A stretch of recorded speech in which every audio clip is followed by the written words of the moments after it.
We've heard from the White House from several sources, if you will, from the president himself, from the White House press secretary Sarah Sanders as well, and they're all a little bit all over the place. But here is what we have today from the White House. First of all, from the president, who gave an interview this morning at the White House to Fox News, in which he says that he only knew about these payments, one to that former porn actress Stormy Daniels, the other to a magazine that was about to publish a story about another alleged affair he had with a former model. He says he knew about them, quote, later on, so he didn't know about them when they happened.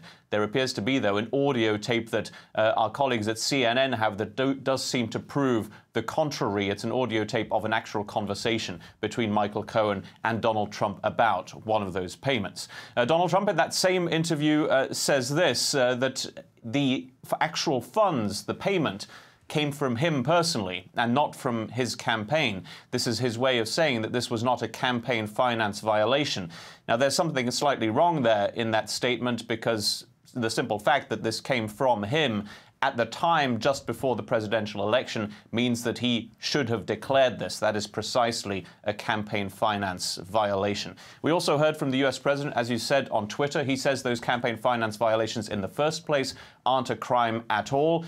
That doesn't seem to be right either. The White House press secretary Sarah Huckabee Sanders, who's had a pretty hard time defending the news from yesterday, of course, a 1-2 punch that the White House was delivered there from Paul Manafort and Michael Cohen.